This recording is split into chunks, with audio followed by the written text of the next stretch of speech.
지난 주말에 서울 나들이 삼아 경복궁에 다녀왔습니다. 궁에 이렇게 다양한 볼거리가 많은지 이번에 처음 알았어요. 특히 지금 경복궁에 가면 평소에는 볼 수 없는 곳들을 구경할 수 있습니다. 고종의 서재인 지복제, 경회루, 생과방과 수락관 체험 등 다양한 행사가 열리고 있는데요. 지복제와 경회루는 이 시기에만 공개되니까 나들이로 다녀오시면 좋아요.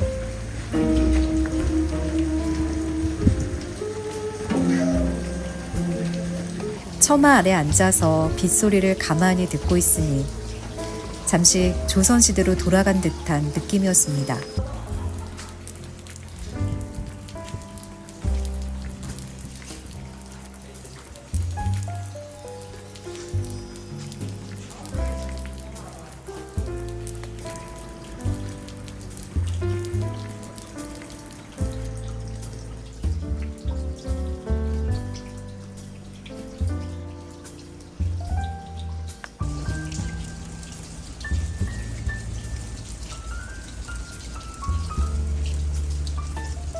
지복제는 경복궁 안쪽 북서 방향에 자리하고 있습니다.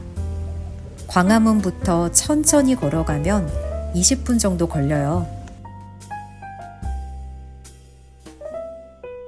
옷같이 귀한 보배를 모은다는 뜻의 지복제는 고종의 서재이자 대한제국 왕립 서재입니다. 외교가 활발히 이루어진 시대에 책을 통한 정보의 습득과 개화 정책을 위해 설립한 도서관인 만큼 4만 권이 넘는 귀한 서책을 보유하고 있다고 해요. 경복궁의 다른 정각과는 창 모양과 건축 양식이 다른데요. 구한말 유행했던 중국풍 양식을 본떴다고 하더라고요. 내부는 은은한 조명들이 있어서 단아한 분위기입니다. 현재는 작은 도서관으로 운영되고 있는데 자리에 앉아서 독서하기에도 좋고 사색에 잠기기도 좋아요. 내부 복도로 연결된 8호 정도 둘러보세요.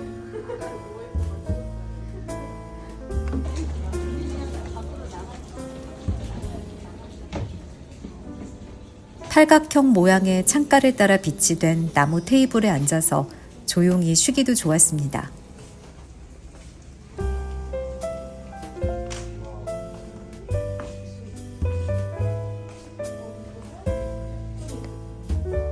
잠시 앉아서 창밖으로 내리는 비를 감상하다가 예약한 경회루로 발길을 옮겼습니다.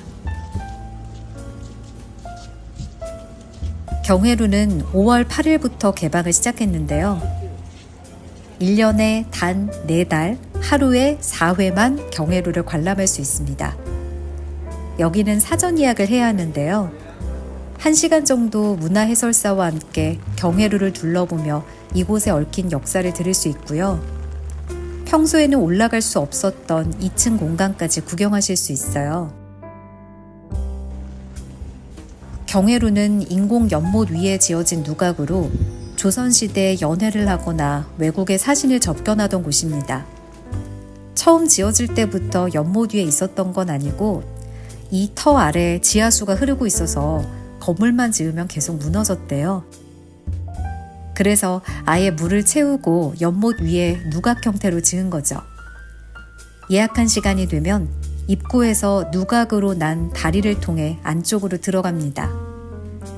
다리는 왕이 다니는 길과 왕족 신하들이 다니는 길 3개가 있는데요.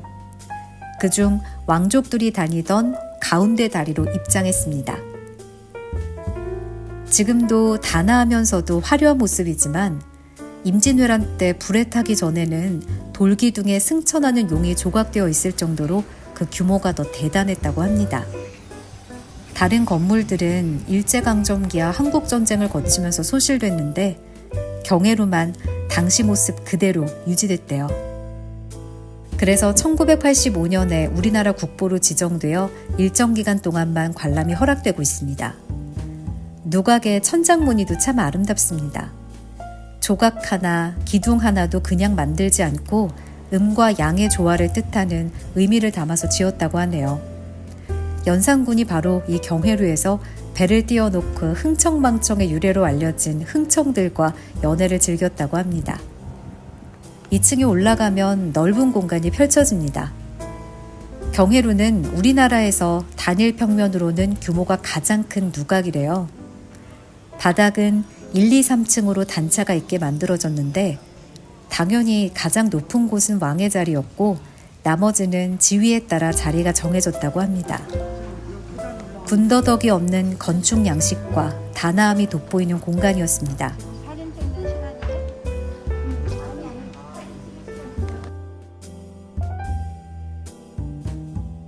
무엇보다 2층에서 바라보는 주변 경관이 정말 아름다웠어요.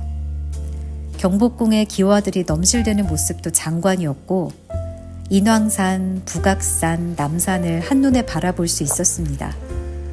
그 옛날 왕들도 이런 경치를 보며 잠시 시름을 덜 수 있지 않았을까요? 누각 기둥에 세워진 조각이 독특한 프레임이 되어 너머로 보이는 풍경이 한 폭의 수묵화처럼 보입니다. 단순히 아름다운 건축물로만 생각했는데 그 안에 담긴 이야기를 들으면서 둘러보니까 더 마음에 오래 남더라고요. 궁은 올 때마다 차분하면서도 고요한 매력이 있어서 참 좋아하는데요. 이번에는 그동안 구경하지 못했던 지복제와 경회루도 볼 수 있어서 새로운 매력을 발견한 느낌이었습니다. 서울 나들이 갈 만한 곳을 찾으셨다면 경복궁 나들이가 어떨까요?